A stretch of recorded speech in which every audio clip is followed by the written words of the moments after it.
Welcome to 'Cause We're Nerds, the podcast that covers trends and new releases in comics, movies, video games, board games, and much more. I'm your host, Caleb, and with me is my wife, Courtney. Hello, everyone! The summer movie craze is here, and that means it's time for movie madness. From now until July, we'll be reviewing a newly released movie nearly every week. Today, we're discussing Hellboy. Does this low-budget reboot live up to the originals? Is it able to stand on its own? And does the R rating make it a heck of a time? Find out on this week's episode of 'Cause We're Nerds.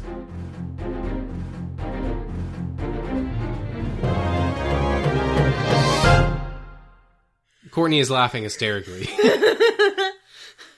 She almost busted it while I was trying to do the intro. You're not going to say anything? Oh, I didn't know if I was allowed to start. Yeah, we're talking. Okay, I didn't know. Welcome. Thanks. Jacob, this is your fault. Yeah, so full transparency here. I am exhausted. I've been working a conference all week, and Jacob was supposed to go see this movie, and I was supposed to do this episode with him, and he didn't because he said, I don't know, he made some excuse, life or whatever. Psh! Don't you know you're supposed to blow that stuff off for fun? Is this movie fun? Oh boy. We'll get to it. I can say this. This episode should be better. Better than what? What? Than going to see the movie. Okay. Make sure you speak up. Let's just take that out. Here we go. I'm not editing this, so anything you're saying is just going to end up in the show. So, oops. Yeah. Hey. All right, now. Courtney just hit the mic. Now, Jacob's going to be editing this, so Jacob, if you so feel inclined, take that out. But otherwise, everyone just got their ears blown off. Okay. So we're here to talk about this Hellboy reboot. Just like always, we're going to do spoiler-free and then spoilers. However, the spoiler-free section is going to be rather short this time. Because I got a lot to say about this movie. And it's just going to be way easier to spoil it. Also, it doesn't matter if we spoil it, because this movie is bad. Not good. Courtney, what do you think? I completely agree. It was a horrible movie. Yeah, I had expectations for this movie before going into it. However, right before I went into it, I saw a bunch of headlines saying how bad this movie was, and any expectations I had really right there and then dropped out. And so going into this movie, I had actually fairly low expectations compared to what I did previously. I really didn't have any expectations going in. I guess I expected it to be just as good or hopefully better than the original. Mm-hmm. You'd given me that heads up about the reviews. But sitting through the movie, all I could think is I could be doing so many more things right now than wasting my time doing this. Yeah, so let's start off with the obvious. The CGI is pretty horrendous in this movie. And I don't mean like the CGI characters, because it's a low-budget movie. Whatever, they don't have to look photoreal. There are times where you can literally see the green outline around the actors, and they're just running in front of a green screen. It's painfully obvious. There's one moment in particular I'll point out later. I thought the acting overall was pretty bad too. What do you think about that? Yeah, I didn't really, no one stood out as an amazing actor or actress. Really nothing stood out. Yeah. As in great. For me, I liked David Harbour, however you pronounce his name, the new guy playing Hellboy. I liked him. I think the material he was given was kind of poor. And I liked Ian McShane as Daddy Hellboy, but again, the material they had to work with wasn't great. The makeup on Hellboy, I also had an issue with. It looks fine, but when you see it in motion, it is way more restrictive than the makeup they put on Ron Perlman. There's times where it doesn't even look like his lips are moving. anything above his eyes, like his forehead, doesn't look like it moves at all. I think it really hurts his performance. Yeah, you can't see the emotion being portrayed on his face and everything like that. I would agree. Yeah. Now, all that said, to me, while those things are pretty bad, it pales in comparison to the main problem this movie has, which is the really, really very poor screenwriting. I mean, like, it feels like they got someone out of... It feels like they got a sophomore in college, gave them the script, and then they got 5 other sophomores, and each had them write a script, and they got a freshman to put them all together. That's really brutal. Yeah, it's... There are things in this movie I liked, I will say. Because we talked about this a little bit after the movie, and you were saying how bad it was, and I was saying it had good stuff in it. And it does, a few good things, but overall, it's bad, and the writing is one of those things. It's meandering. As you said, it doesn't have a clear direction. It jumps back and forth. If I had $1 every time they did a flashback for someone, I'd be rich. There's so many flashbacks in this movie, and I don't even know. Yeah, it definitely struggled with the clear direction of, like, it just couldn't handle juggling world building, relationship building, and then actual storyline. Yeah, and it also feels, I think I told you this, it feels like they let a 14-year-old make all the decisions for the movie, because this is an R-rated movie. The other two were PG-13, so an R rating gives you more freedom to do what you want. To me, an R rating for Hellboy says, all right, let's do more horror stuff, because that lends itself very well to Hellboy as a character. And the horror stuff in this movie is very, very light. There's a couple of things I did like that were horror-esque that I'll get to in spoilers, but the vast majority of it was more fantasy-based. And there are, I guess, some scary things they tried that weren't scary. It almost felt like they were undermining themselves with the tone they were setting, because some of it was kind of jokey. That combined with the pretty terrible CGI. Like, there's a point where someone's head gets cut open, and it just erupts with CGI blood. Like, not remotely anywhere near what would actually happen if that happened, and it looks bad, and it's just going everywhere, and it's gore for gore's sake, but it's not even good gore. It's like really bad over the top stuff, and it's not supposed to be funny. If you're gonna do gore, do it for effect, do it for, yeah, that's awesome, do it for scare, or, you know, the feeling that this is something horrible happening. I think our light just got brighter. That was super weird. But don't do it like this, because this feels undercooked, underbaked, and raw in the middle. Yep, pretty much sums it up. So can we go into spoilers now? Yes. Let's go into spoilers now. So, like I was saying, if you haven't seen this, don't. I don't know a ton about Hellboy. Most of my Hellboy knowledge comes from the Ron Perlman movies, which I know aren't super accurate. But even if you're a big Hellboy fan, I would find it very difficult to believe that you actually enjoyed this movie. So, really, I mean, there's no reason to shut it off. You shouldn't watch this movie. So just listen to us rip it apart for a while. I mean, if you're a fan, there's a good chance that they have characters in there that you might enjoy. But I'm not really one to say that movies are bad. I don't have the critical eye of Leb. I just kind of I just kind of enjoy them. They don't have to be amazing. They don't have to be awesome. If they're decent, I'll most likely enjoy them. I didn't enjoy this one at all. But maybe if you're a fan of him, you might find characters or whatever that you enjoy seeing put on screen. So, you've seen the first one. Did you see the second one? I think so. Okay.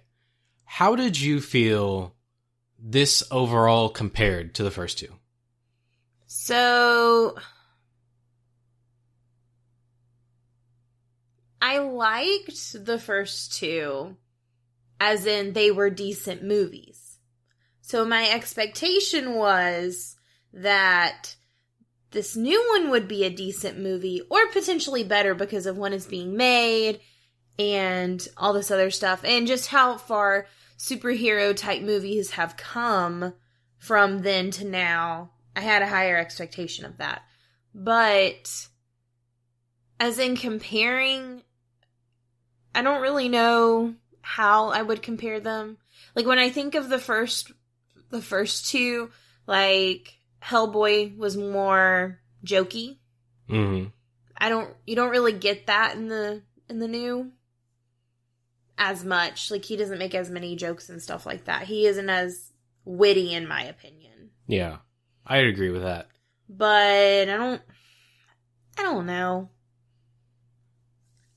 I don't know. It's been a while since I've seen them, so it's kind of hard to compare. And I feel like they're very different. Kind of. Like, to me, it wasn't different enough. I know that from what I've heard from people that have actually read the comics, the first two movies were not accurate in the sense that they were very much set in cities and urban places.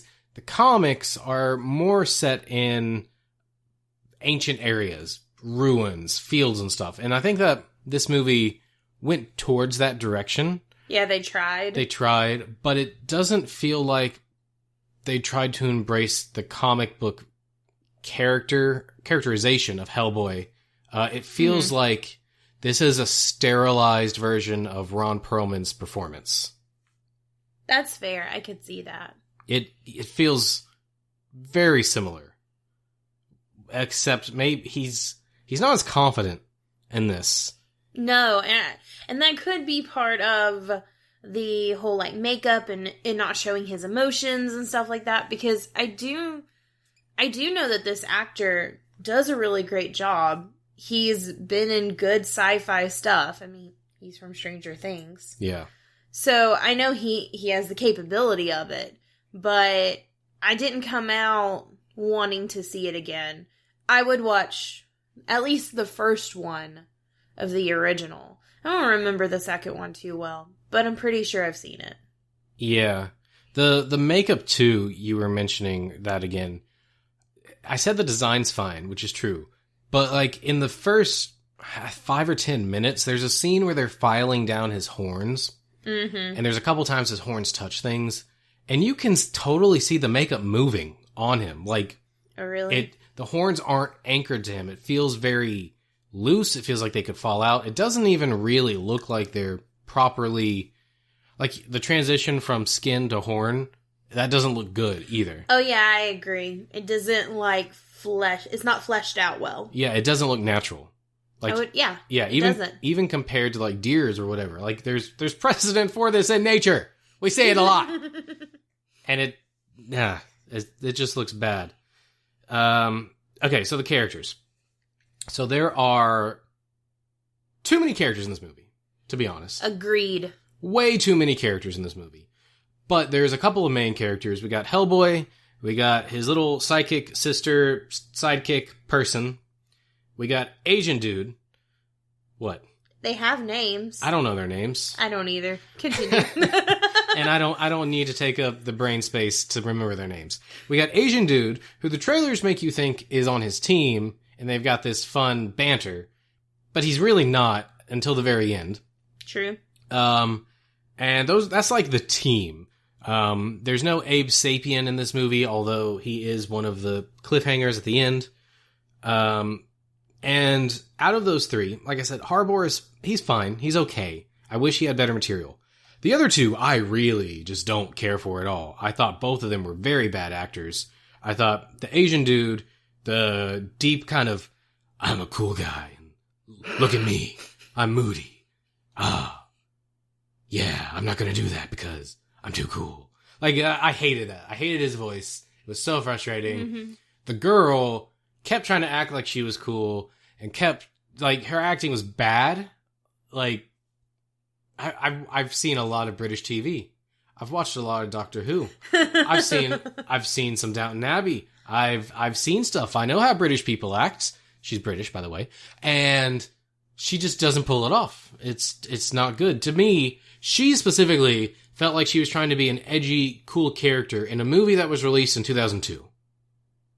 I like your distinct time period. Yeah. That year, not 2001, not 2003, but 2002. Yeah, 2002. She's the epitome of edgy 2002. Okay. Or trying to be edgy, you know. And British. And like I said, he just, I don't know. Maybe the changeling affected her, you know, when she got switched at birth, she just couldn't handle it. And now she doesn't know who she really is. I wish it would have affected her in positive ways. No, well, like increasing her acting ability. You know. The Blood Queen, I thought she was fairly forgettable. She reminded me of someone you would see in, like, a Snow White movie. Yeah, But more edgy. Right? This movie does that a lot. It tries to be edgy, and it's not. She reminds me of a specific actress, and I don't know which one. I just get this sense that she reminds me of a specific actress, and... Yeah, when I first saw her, I thought I recognized her, but I didn't. You know, she kind of reminds me of, I forget the name, but the elf in Lord of the Rings, the first one, when they go into the forest and they meet the elves there, she kind of reminds me the way she acts, because she's very, like, low-key a lot of the times. Mm-hmm. She kind of reminds me of that. Maybe that's where I'm getting that sense from. I just kind of, when we were watching her, I just really got this vibe of, like, she's the Wicked Witch from Snow White. Okay. I don't know why. Okay. I mean, like, a modern day kind of one where, like, the queen's actually pretty and not ugly and old. She just seemed really, like, her character seemed very flat. Mm-hmm. Like, she was almost too calm all the time. Well, it's because she was powerful. Was she? I don't know. Was she? I don't know. What did we ever see her do? We didn't actually see her do anything. No, we did. She crippled those two witches. You're right. And that is one of the horror points. Yeah, that actually... So there's a point where she, like, collapses these two witches' bodies onto each other, and they, like, very slowly contort into these strange shapes and, you know, bone crack and everything. That was pretty horrific. I actually really enjoyed that. that felt like something that this movie should be doing, and everything else should be doing stuff like that, and it wasn't. Yeah. So, like, we talked about this after the movie. You were saying, you know, if it's going to be rated R needs to have a purpose, not, you know, like, it needs to have a driving force that's going to carry it or whatever. And, like, you were saying that should mean, like, more scary things. And we literally counted, like, 4 moments through the movie that actually had, like, a scary element to it that made you go, like, oh, that's a little... And that scene was one of them, watching those witches go into weird... Yeah. Yeah. Let me put it this way, because I don't know if I'm really articulating what I mean when I say if you're going to make it R, or you're going to make it gory, like, make it part of it. I know they did a PG-13 cut of Deadpool. I haven't seen it, but in my mind, if you do a PG-13 cut of Deadpool, it's not the same movie anymore. If you do a PG-13 cut of this movie, it's the same movie. It doesn't matter. There's no difference. There's no impact. Yeah, I would completely agree with that. Yeah, it doesn't change the story at all. I mean, imagine PG-13 Game of Thrones. Doesn't really work. I mean, maybe you could kind of make it work. You'd have to cut a lot and refilm some stuff. Yeah. But it doesn't... It's so integrated that it wouldn't work. And this movie doesn't do that. That's why the R rating it doesn't benefit from. Right. None of the key moments or the key visuals, require that rating. You could remove all of the gore and have it fit in a PG-13 movie.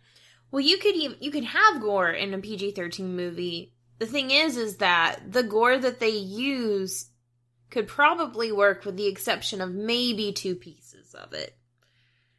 Yeah. No. Well, no. It's too over the top. Like, you wouldn't be able to do a lot of the blood. Well, I mean, like, cut down the amount of blood, but for the most part, the gory scenes they have, they could reuse with the exception of, like, that thing removing that guy's face. Yeah. That's one I feel like warranted the rated R. Okay. And then, like, the scene where that weird thing takes the guy upside down and, like, separates him in half. Rips him in half, yeah. Yeah. That is a rated R scene. Yes. But, like, if you took those out... It wouldn't change anything. That's what I'm... Yeah. Yep. So I'm trying to prove your point. Yep. Sorry. Yep. You're totally right. One thing, going back to the writing, we both completely agree on this. That definitely I felt for the first 30 or 40 minutes, I had no idea what the point of the movie was going to be. I had no idea what the driving force was. Around that point, some things start to happen and you start to realize, oh, this is kind of the point of the movie. But I wouldn't really say this movie has much of a plot. No. Again, they could not juggle world building, what did I say? World building, character development. Something. And, like, the storyline, the plot. And the issue is that I know that they were trying to put in more people for the sake of, like, oh, the originals don't have these people, and these are important people from the comics, I'm assuming. I actually don't really know. Yeah, I don't know. And so we gotta get them in there. And so they threw in all of these people, and you see all these, like, bad guys, and it's kind of like, well, who is the main bad person? Like, who's the main bad guy? Mm-hmm. Because there's, like, there's some you don't suspect, and then there's some that are. Like the weird, witchy, upside-down woman that's wanting his eye. Uh-huh. But then, like, you don't expect the club that hunts for giants to be bad people that are going to try to hurt him. True. So, I mean, it's just a lot of juggling of different things. And here's what the plot of this movie boils down to. There's a witch. There's a witch. She's in, like, 6 boxes. 7. 7 boxes. Get the boxes. Put the witch together. Oh no. We gotta stop her. That's it. Literally. That's it. And during all of that, there's, like, oh, if Hellboy does this, the world is going to come to an end. And you find out that he's, like, related to King Arthur. And yeah, which was weird. Yes. Which I could go with that conceit if it was in a different movie. And the reason that King Arthur is even, like, in this is because he's the one who defeats the Blood Queen, the witch, way back during his time. Because I don't, Yeah. Which, honestly, would have been a better movie. It does. Yeah. But it doesn't make a difference. It could have been anyone. The fact that it was him and it was Excalibur, there's no reason that couldn't have been any other sword. There's nothing special about the sword. Well, I mean, they never I don't know if say, I agree with that. They never say anything special about it. Well, I mean, but I'm going to pull in a teacher moment here. You have to pull back on prior knowledge. No.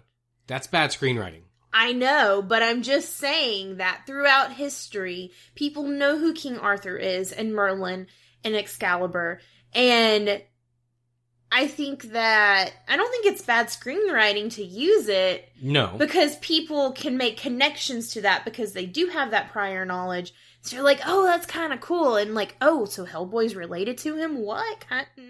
But the issue is that they didn't do a good job actually, like, writing it all out to make sense. But I don't think that there's an issue that they used him or Excalibur or anything like that. I think that they were trying to pull on that prior knowledge and everything. Yeah, that's not what I didn't mean that is bad screenwriting to use them. What I meant was, it's bad screenwriting to assume that your audience knows the backstory of anything, bringing in that prior knowledge. It's fine that people have a general idea of who King Arthur is. It's fine that they recognize Merlin and Excalibur. Cool. All it takes is one line that says, Excalibur, the magic sword. It's the only one that can defeat her. Done. Problem solved. I think they did say that. I don't think movie. they did. I'm pretty sure. Okay. When they go and see that weird wizard thing, was that supposed to be Merlin? When they go to the cave? Oh yeah, that's definitely, yeah, they call that out. That's Merlin. Okay, so when they go to see him, he says, take Excalibur. It's the only thing that can defeat her. Did he? Yeah, I'm like 95% sure. Okay. Had to lower some of my percentage because I could be wrong. All right. But yeah, I'm pretty sure he did. Let me ask you this then. Okay. There's a point where he goes to England for some ancient sect of people. They hunt. The Orion Club. Yeah, sure. You really didn't remember things. And you got on to me for saying how horrible this movie was when we were walking out. So, no, that's not what I said. I said that... I don't even remember what I said, to be honest. I know. You don't remember any of it. Okay. Well, let's continue. So he goes to this place and they hunt giants. Mm-hmm. What Some was weird-looking giants, too. the point of that being in this movie? Just to get him to London. And so that he could learn the true story of his birth and how he should have been murdered at the beginning. I guess it's to, like, call upon how he's always been destined to bring on the apocalypse, and that he's finally learning his background. I think that's what they were trying to get you Not good to enough. understand. I'm just saying. No, you're right. But what I'm saying is, that's not a good enough reason, because that's a good 30 minutes of this movie. Yeah, it's a long chunk of the movie, and it doesn't have really anything to do with the movie. There are pieces in there that sort of kind of have to come into play later on. Mm-hmm. But they didn't have to be put in that setting. They could have been put in a much more natural for the plot setting, and could have been explained in other ways. Right. And I would even argue that they don't need the whole he's going to bring an end to the world thing in this movie. No, that could be in the next movie. That could have been the next, because they already did that in the last series, and they don't need to do it again here. And I'm upset because they lied to us in the trailers. They gave us that awesome shot of him riding a flaming dragon with a sword, and it's just a vision in this movie. It's not much longer than what they showed us in the trailer. I had forgotten about the trailers, if I'm being completely honest. That was like the coolest thing in the trailer. He's got the horns, the flaming crown, the sword. Yeah, I know. He's riding the dragon.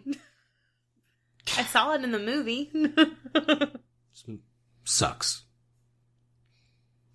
We haven't mentioned the, like, little henchman that worked for the Blood Queen.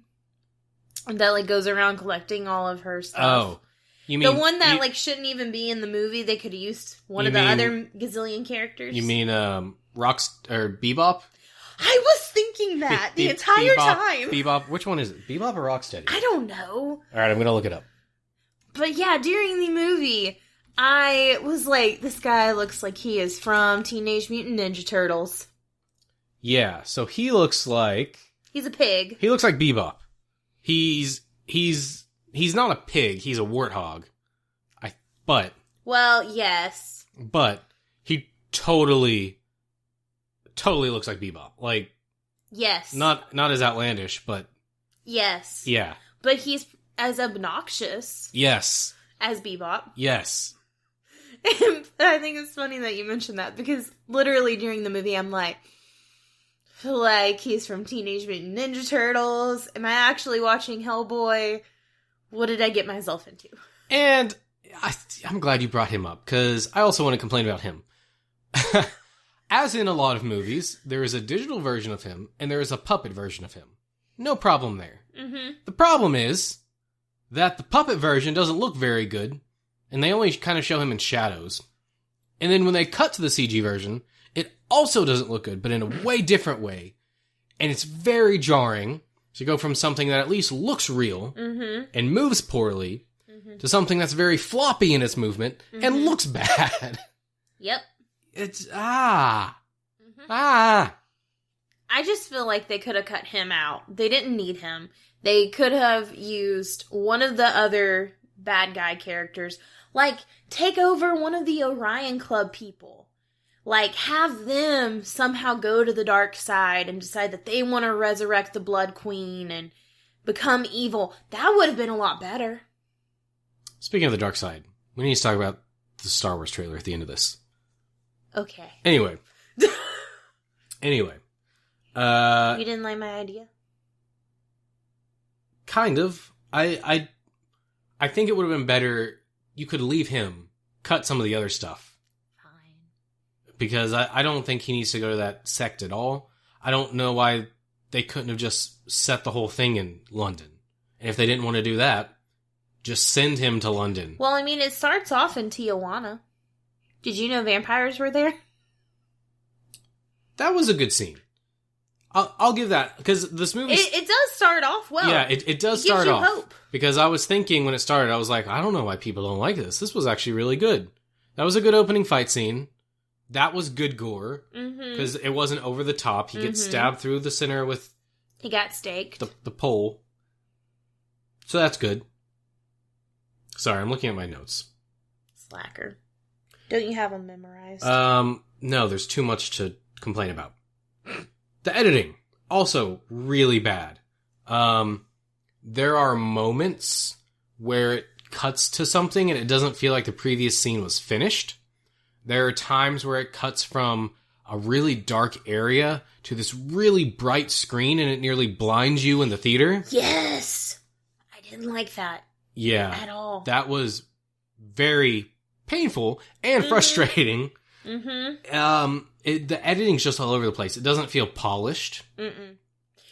Yeah, like this, and I guess this connects to editing, but the sister girl thing.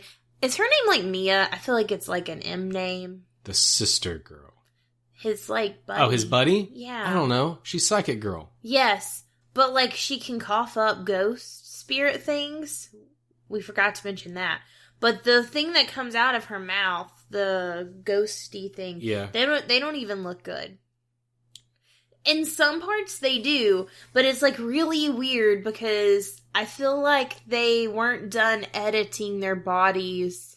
Yeah. It's like it was missing a layer or two of something. I don't know. I know what you mean. That stuff I can more forgive. Like when I say I can forgive a CG creature looking not photoreal because of the low budget, that's the kind of stuff I'm talking about. I don't care that it doesn't look real. It's just like it was missing something. The first one didn't look as bad. The professor. The professor. Professor, and he was on there the longest. Because, here's the difference. The first one they did was completely CG. The professor, when they did him, the goopy stuff was CG, but it was actually his head that they filmed. Oh, that's stupid. That's why it looked off, because... Yeah, because it was like, here was the body, and then it was like, oh, his face looked perfect, and I'm like, but that doesn't make any sense, because the other one didn't look right, and it was like, I didn't like it. Yeah, they did a bad job putting those together. Yeah, they did. Yeah. Other thing with the editing, the music in this movie is also all over the place. The music cues they use, I don't like at all. Okay, I'll take that back. There's like 2 times I like the music in this movie. One of them is during the flying dragon scene, because that's awesome, but it lasts all of 20 seconds. And then I think I liked the credit music. Pretty much everything else... He only liked the credit music because it meant it was over. You might not be wrong. Everything else... It felt like a 14-year-old. Oh, let's put on this awesome hardcore rock music because it's cool while he's doing action. Yeah. No. Yeah. It's not cool. At least not the way you use it. Iron Man uses rock music, and that is awesome. Mm-hmm. Guess what? You didn't do it like Iron Man does it. You did it bad. They did a lot of bad things. They did a lot of bad things. And you can feel this low budget. I might have mentioned this. I don't know if I've already said this. Yeah, you can. This movie had a budget, reportedly, of $50 million in 2019. The first movie, which came out, I don't know, 2005, 2006 maybe.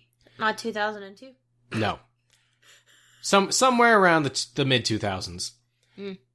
Mid to late 2000s. It had a budget of $66 million. A decade prior. Wow. It felt better. It did. You know why? Because they worked within their budget constraints. Yes. You can tell that they didn't. No. I really feel like it was, we've got to have all this stuff in here because it's going to be amazing if we have that stuff, and it won't matter that things don't look perfect because people will just be happy to see their characters on screen. Yeah, definitely. All right. Well, no, I got some more bad stuff before we talk about the good stuff. I want to end on the good stuff because there's not very much of it. Other bad stuff. The teaser at the end, I think it's the teaser. I don't know. It might be during the end of the movie. I think it's at the end of the movie. They go find this pod that is supposed to be Abe Sapien. You see his hand. Is that like the water creature thingy? Yeah. Okay. What a weird name for him. Abe Sapien? Abe. Okay. Sounds like you were saying ape. No. And I'm like, but Abe. that... A-B-E. That's him. That makes a lot more sense now. Continue, sorry. But this movie's never going to get a sequel. No. And that felt so forced. And again, they put that dumb, bad music behind it. I'm trying to think what the teasers were, because there was definitely a mid-credits one. Was that not the mid-credit one? Maybe that was the mid-credits. And then the very end, it was, I'd like to say I remember. But all I was thinking about was going and getting food. Because I was done. I don't even remember. It was something else. It doesn't even matter. That's how much we remember. It didn't matter. Okay, Courtney. No, wait. It was that Baba...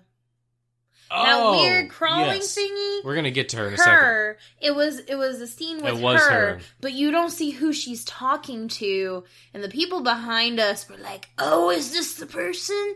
Yeah. But then you couldn't see them, so they were just speculating. Yeah. They were clearly Hellboy fans. Kind of. Like they didn't know.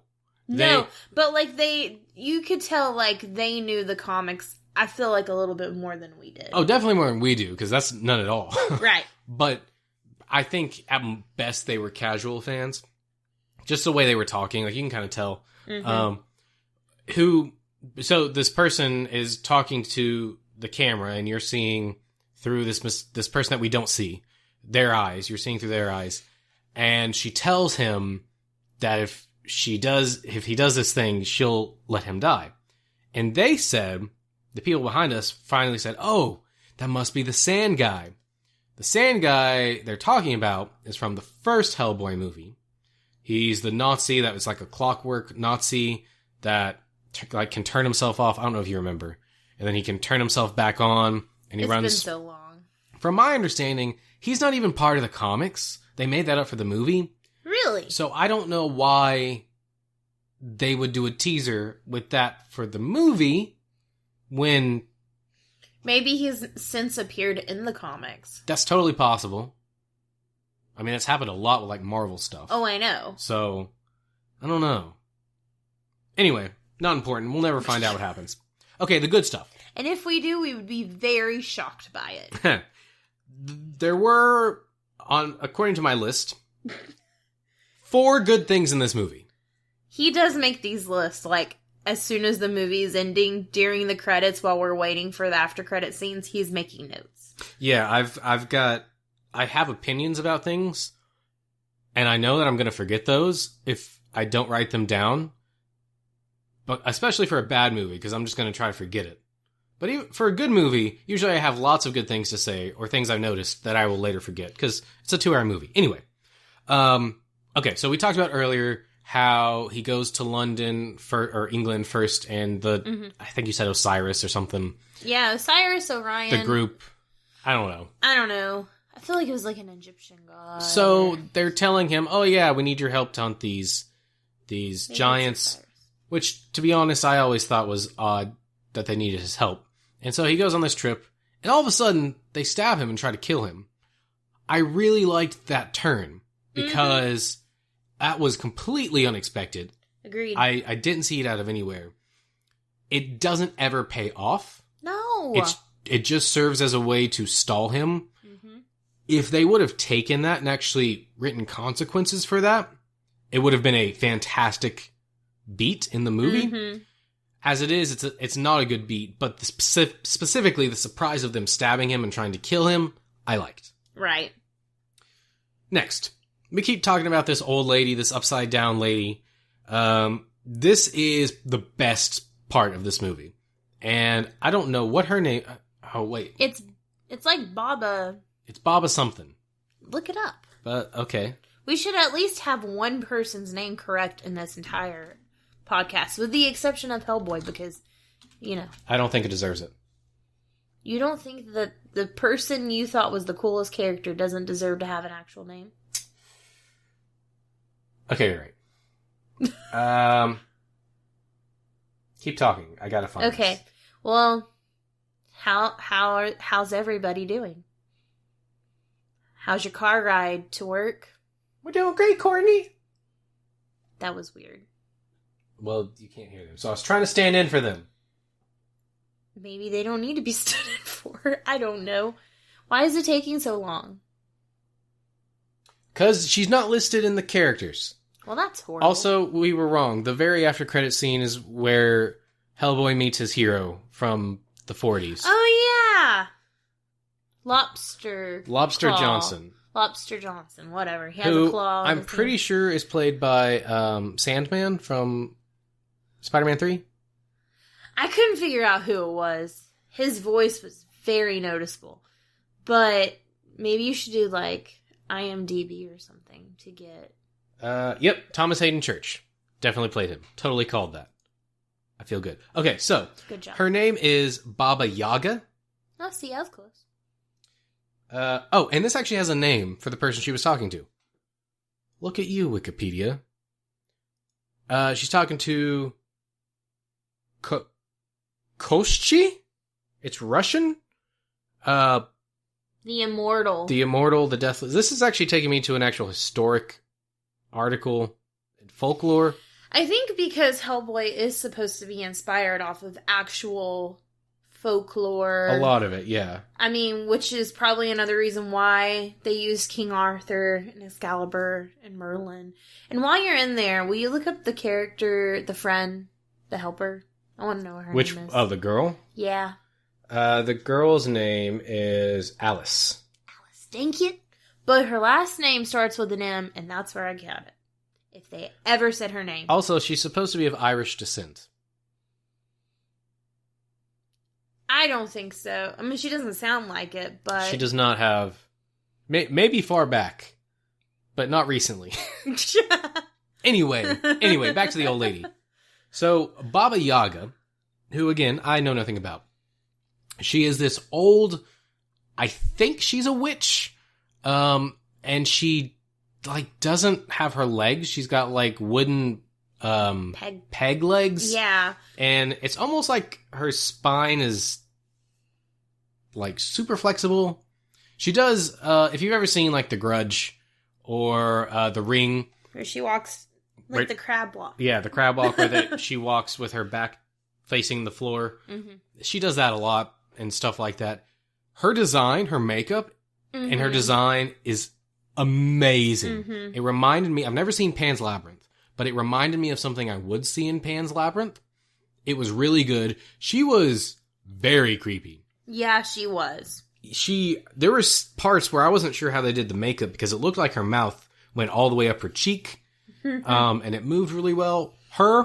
I didn't love because I'm not a big fan of scary things, but I loved because it was a scary thing that I was wanting in this movie.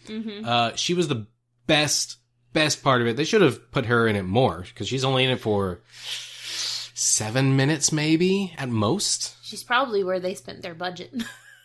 Right? Her house is pretty cool too. It's the house. It's like Howl's Moving Castle. It is kind of like that. Yeah. It's got chicken legs. It does. Yep. If you've ever seen, oh my gosh, I'm blanking. Howl's Moving Castle? Yes. Studio Ghibli. Thank you. I was going to say that, but thank you. Yes, that. It is, it has that element to it. Yep. So she was... What is the witch's name in that movie? Isn't there a witch? It might be Baba.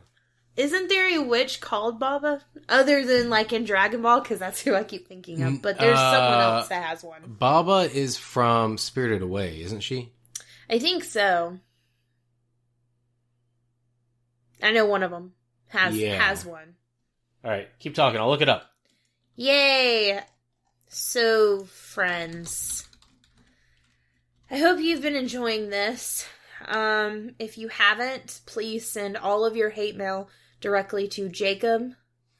You're welcome to email the podcast about this episode, and we will forward it to Jacob. Other than that, I am sorry you're stuck with me. This was not my plan for the evening. So, yeah. I can't find it. Okay. All right. Anyway, I'm not going to waste too much time on that. So that was really good. One of the other really good parts that we kind of already talked about was the witches when they're being pulled into themselves. Yeah. Collapsing with the bone breaking and stuff. Really good horror stuff. And then just that scene. Not even that scene. That shot. Is that not the same as the scene? No. Sorry. Right. No. Film I don't theory. need it. No. Film theory. No. Film. I'm sorry, people. All right. We agreed this Awesome. episode was going to be short. So, a scene encompasses the whole thing. It encompasses the whole location, right? A shot is specifically where you're looking at one thing, and then when it cuts to a different shot, those are two different shots. Yeah. So just the shot of them being killed, basically. Yay. All right, and what's point 4? The last awesome thing, cool thing in this movie was Let me guess. The dragon? I'm not counting the dragon, because the dragon hurt my feelings. Okay. Honey, you'll get better dragons on Game of Thrones. He took that flaming sword and he shoved it into my heart. Killed my emotions for it. That was cool, but it wasn't long enough. It didn't have any consequence. Okay. At the end, when he gets the sword, demons spawn up from the ground and everything. From hell? Yes, but specifically the ground. Yeah, where do you think hell is? I mean, I could answer that, but I might get in trouble. It's not at my house. I'm just kidding. I was trying to make a joke. It was a bad joke. It was really bad. Well, because if I just would have said it, you would have got really mad. Because I could have been like... no, never mind. All right, let's just continue. Demons sprouting from the ground. Yeah, so there's these giant demons. Again, looks like something out of Pan's Labyrinth, which is funny because that was directed by Guillermo del Toro, who was the one that did the first 2 Hellboy movies. But they come out of the ground, they start killing people, and like that, ripping people's faces ripping off. People's skin off. Really, that was again horrific. There's this one that's got like spiky legs, and it's stepping on people and impaling them, and like that stuff. That's the kind of stuff I want from an R-rated Hellboy movie. So that was really good. Other than that, it's all bad. Yep. I rest my case. Okay. And that was all that she wrote. I don't know. You wrote? I believe what you meant to say was, that was that and this is this. It's time for what you've been up to. Sure. So, Courtney, what have you yourself been up to? I've been playing a lot of Sims. Ah, yes, The Sims. Yes. Sims 4. Yes. Yeah. Yep. That it? I've been doing that, and I started watching True Blood from HBO. Oh, yeah, that has been since you've been on. Mm-hmm. Yep. There a lot of blood in that? Not as much as you would think. No. Cool. Yep. All right. Yet, at least. Hopefully there's more. How much have you watched? I have officially finished seasons 1 and 2. What? You just started it. Well, you know me. If you're not holding me back, I can go through a lot of stuff. Okay, well, would you recommend it to people? Yes, I would. But it's not... We've had this conversation. It's not HBO today. As in, like, it's not at the quality of Game of Thrones or anything like that. It's not at, like, the quality of Westworld. But it's got a good story to it. It's interesting. The actress, Anna Paquin, does a better job with her southern accent in the show than she does in X-Men, so... Yeah, I will say, I haven't been watching it, but I've seen some stuff. The acting in the first couple episodes I thought was pretty poor. But yeah, I will say, like, it was hard to get into.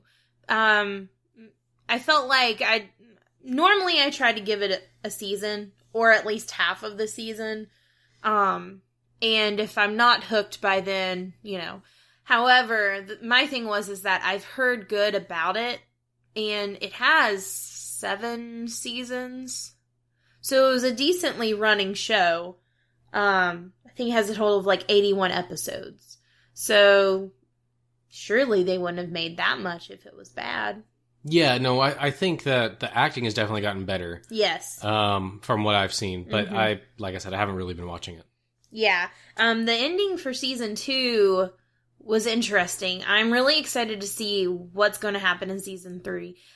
I will say it is kind of weird. Like, you have like the bad thing in season 1, and like season 2 starts off and they're like trying to start and like give you a new bad guy, but it's weird how they lay it out. It's just weird. Yeah.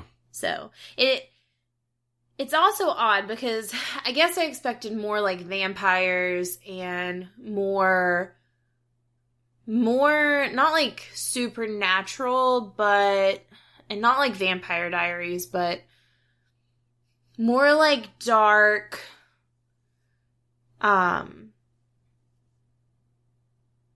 vampire. I guess that would be the best way to say it. I think I know what you're saying. Yeah. It's not as dark as you would expect it to be. Yeah, and I mean, and that might change, because they're definitely introducing more vampires into the show, and like really old vampires. So I'm curious to see.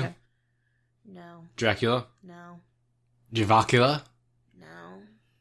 The one from What You Do in the Shadows? What We Do in the Shadows? I know who you're talking about. No, I'm saying any of them. Oh, no. But I do want to watch that show. I watched the trailer. You didn't like the trailer? The trailer looked like a complete retread of the movie. Like, they even made the same jokes. Well, that's because, who knows? We should at least give it an episode. Yeah, maybe. Okay. What else? I feel like that's all I've really been doing. Oh, cool. What have you been up to? Not much. I feel like that's what I've been saying the last 3 or 4 episodes. Like I said, I've been working a conference this week, and so I've had to work much longer hours. We're recording this on Saturday, the Saturday before it comes out, so almost a week ahead of time. Mm-hmm. So we're very early, but I'm having to do that because I will also be at a conference next week. So I've been really busy. I haven't had much time to do stuff. In the small times that I have had, we finished Parks and Rec. Yeah. which was good. Wasn't ready to say goodbye to it. Yeah, the final episode was okay. It had good moments. I think it could have been better.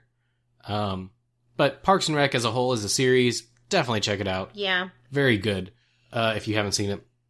The other things that I have been doing is really keeping up with Star Wars Celebration, because that's been going on over the past 2 or 3 days. Mm-hmm. And yesterday, they had the episode 9 panel, and we saw the trailer. I'm sure this will be old news by the time you guys listen to this, but I thought the trailer was fantastic. What did you think? It made me really excited for the movie. Because I haven't really thought anything about the new Star Wars coming out and what that meant. And I just haven't really thought about it. Yeah. And seeing the trailer, I'm like, okay, I'm pumped. I'm ready to get back into the Star Wars. I will say, this kind of hurts my heart a little bit to say this. I'm excited for Endgame, but I saw the trailer, and it kind of made me forget about my hype for Endgame. No, I didn't get that. I did. You're weird. I did. I really liked this trailer. I know that there were concerns about whether JJ can do an original movie or not with Star Wars, but it seems like he is. The Death Star stuff, it being in the ocean, looks really cool. Totally came out of nowhere with Palpatine's coming back. Did they confirm that was the Death Star in the ocean? I don't know if they've confirmed it, but it is. You can see it. Okay, I wasn't sure. We don't know if it's the first one or the second one. It's more probable it's the second one, because when that's on the screen, Luke is saying nobody's ever really gone, and then right after that's when the Palpatine laugh comes in. What was that again? Give me your best Palpatine. I don't know it. I just isn't even a laugh. No, like, not the laugh. I don't. But, I can't do his voice. I don't even distinctly hear it in my head to do it. Oh. That makes me sad. You do it. Trying to put me on the spot. Let's see what Unlimited power! Okay. That's one of his lines. It's funny. Lord Vader. Yeah. It's pretty close. Pretty good? Yeah. Yeah? Okay, cool. Anyway. Yeah, so that was good stuff. And then today, they showed us the first stuff from Star Wars Jedi Fallen Order, which is the video game. It is coming out in November of this year. November 15th. Yeah, honestly, I was a little disappointed by what I saw. It doesn't look very Star Wars from the trailer they showed us. There wasn't any gameplay. Yeah. But it looked more like Watch Dogs or Detroit.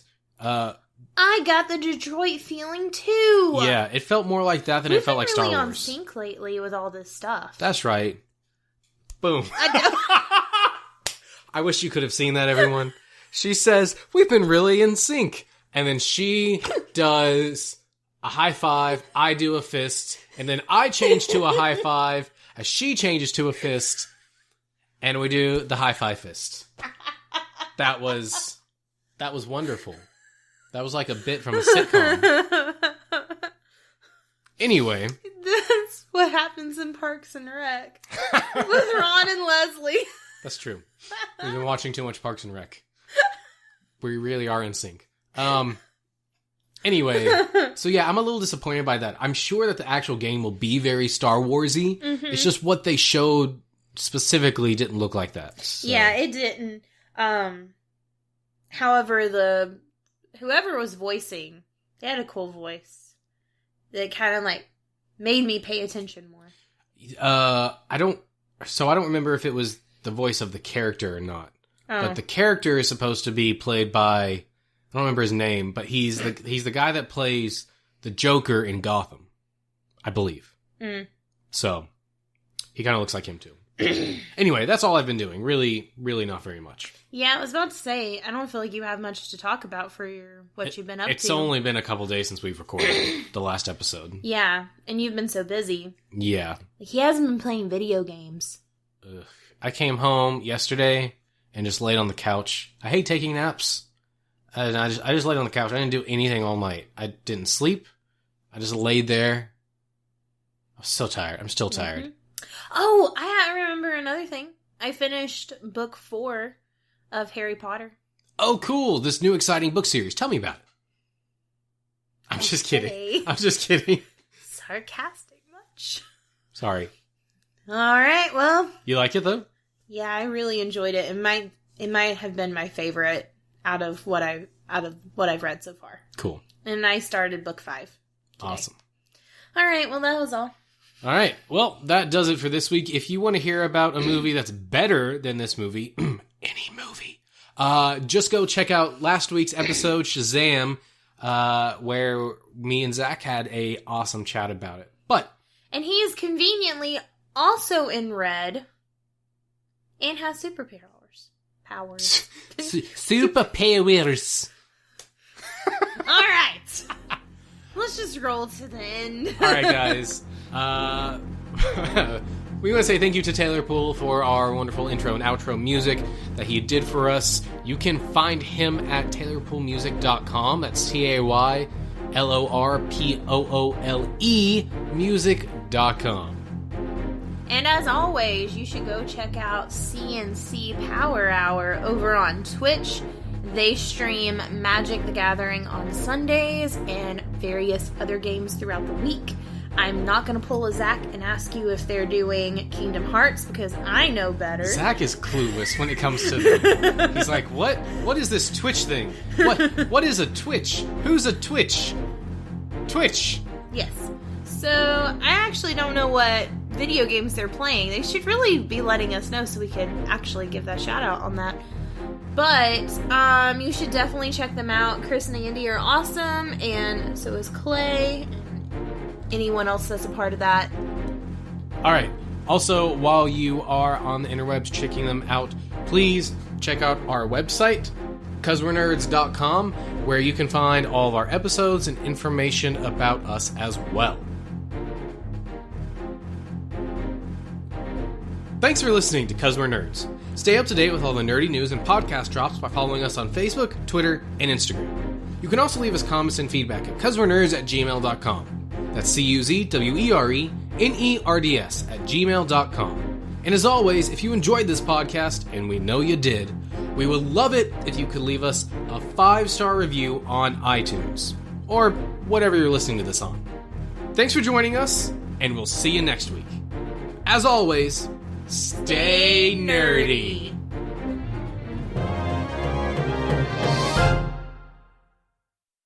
You gonna go? Sure.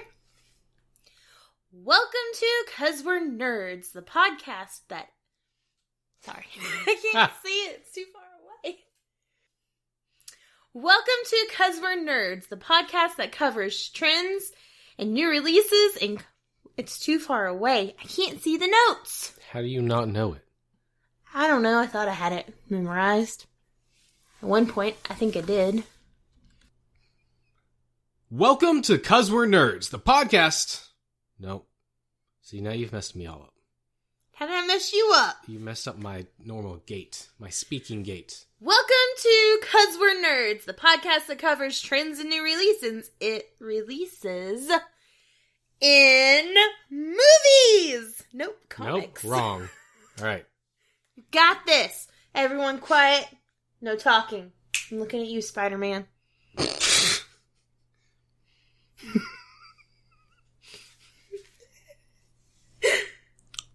You good now? Mm-hmm. Nice. And that was all. But that's all, folks. Yeah, I don't think we have copyrights for that. That's it, folks. See, I changed it slightly, so it's out of copyright now. Yeah, I don't want to get sued. Just... Jacob, you must do what you feel is right.